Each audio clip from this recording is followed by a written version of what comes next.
امتحان سر پر ہیں، سبق یاد نہیں رہتا، ڈاکٹر صاحب بتائیں کیا کروں؟ یہ بہت سے لوگوں کا کوشچن ہے۔ میں آپ کو 4 باتیں بتاتا ہوں۔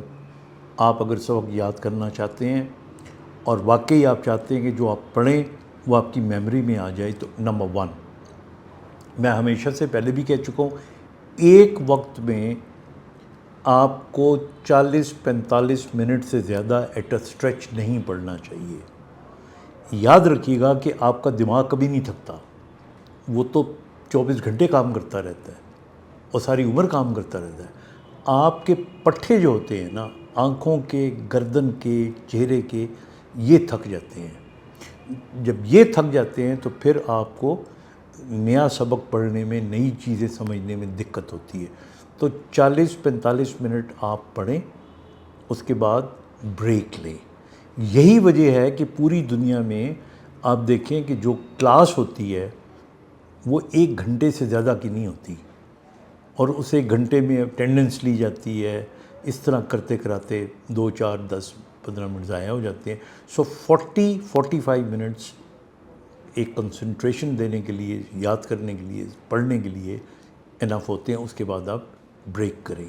دوسرے نمبر پہ آپ یاد رکھیں کہ یہ ایک تحقیق ہے جو کہتی ہے کہ بیک وقت آپ 7 چیزوں سے زیادہ فوری طور پہ برین میں رجسٹر نہیں کر سکتے۔ ہمارے برین میں جو یاداشت کا حصہ ہے اسے ہپوکیمپس کہتے ہیں، اور یہ جو نیوکلیس ہے، یہ جو ایریا ہے، وہاں پر ہماری ایک شارٹ میموری ہوتی ہے، ایک پرماننٹ میموری ہوتی ہے۔ تو 7 جو میموریز، نئی میموریز ہوتی ہیں، وہ ایٹ اے ٹائم ہم رجسٹر کر سکتے ہیں۔ تو آپ یوں بھی اس کو کہہ سکتے ہیں کہ جب آپ پڑھائی کریں تو کوشش کریں کہ 7 new information should be absorbed, اور دے شوڈ بی ریڈ یا دے شوڈ بی ریممبرڈ۔ وہ 7 صفحے ہو سکتے ہیں، 7 ٹاپکس ہو سکتے ہیں، جو کہ 45 منٹس کے اندر آپ پڑھ سکتے ہیں۔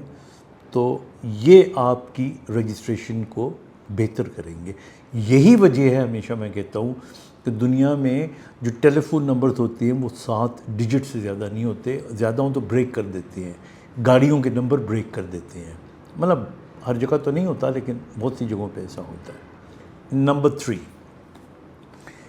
جو آپ نے پڑھا ہے، پڑھنے کے فوراً بعد اس کو ریپیٹ کر لیں۔ تیزی میں آپ اس کو ریپیٹ کر لیں۔ جب آپ اس کو ریپیٹ کر لیتے ہیں، ریپیٹ کرنے سے کیا ہوتا ہے کہ وہ جو آپ کی میموری ہوتی ہے وہ کنسولیڈیٹ ہونا شروع ہو جاتی ہے۔ آپ ایک دفعہ برڈ آئی ویو اس کو ریپیٹ کر لیں، ریویو کر لیں، اور پھر اگلا چیپٹر آپ شروع کر دیں، اور پھر جب آپ اپنی پڑھائی ختم کر رہے ہوں گے تو پھر جو جو ٹاپک پڑھے ہوں گے ان سب کو بھی ہلکا ہلکا سا آپ صرف ٹاپکس ریویو کر لیجیے گا۔ تو اس کی جو وجہ ہوتی ہے وہ یہ ہوتی ہے کہ آپ کے برین کے اندر جو میموری ہے، یہ جب فریش ہوتی ہے تو اس کے بعد یہ غائب بھی ہو جاتی ہے، لیکن جب آپ اس کو دوبارہ پڑھ لیتے ہیں تو وہ برین کے اندر کنسولیڈیٹ ہونا شروع ہو جاتی ہے۔ تو this is also very important. Number 4، آپ اپنی کتاب کے اوپر جو آپ نے پڑھنی ہوتی ہے اس پہ مارکر لگایا کریں۔ مارکر لے کے کبھی کسی جگہ پہ کوئی بلاک بنا دیا، کبھی انڈر لائننگ کر دیا، کہیں پہ دائرہ بنا دیا، اور پھر جب آپ ریویژن کرتے ہیں تو اس ریویژن میں آپ کو پوری کتاب پڑھنے کی ضرورت نہیں ہوتی، آپ صرف ان چیزوں کو پڑھیں، اور ان چیزوں کو پڑھنے کے بعد آپ کو ساری چیزیں ریویو ہوں گی۔ بلکہ میں آپ کو مزے کی بات بتاؤں، آپ کو امتحان میں بھی بھولی ہوئی چیز اس وقت زیادہ آسانی سے یاد آ جائے گی جب آپ کو اپنا کراس یا اپنا دائرہ جو آپ نے یہ بعض وقت کارٹون بنایا ہوا ہوتا ہے وہ جب آپ یاد کریں گے۔ اور last but not the least, یاد رکھیے گا جو نوجوان ہیں جن کو شوگر نہیں ہے، وہ پڑھائی کرتے ہوئے میٹھا تھوڑا سا کھا لیا کریں، چاہے وہ میٹھا دودھ ہو، چاہے چاکلیٹ ہو، اور تھوڑا سا کوشش کریں کہ زندگی میں جب آپ پڑھائی ختم کریں یا اس کو جب بریک لیتے ہیں تو اس میں تھوڑی ریکریشنل ایکٹیویٹیز کریں، یعنی کوئی ٹی وی دیکھ لیا تھوڑی دیر کے لیے، 5 منٹ کے لیے کچھ سن لیا، کوئی اچھی چیز کھا لی۔ تو یہ جو پیریڈ ہوتا ہے اس کے اندر آپ کی جو میموری ہے وہ کنسولیڈیٹ ہو رہی ہوتی ہے۔ اپنا خیال رکھیے گا اور آپ آزمائیے گا اور مجھے بتائیے گا کیسا لگا۔ ٹیک کیئر، خدا حافظ۔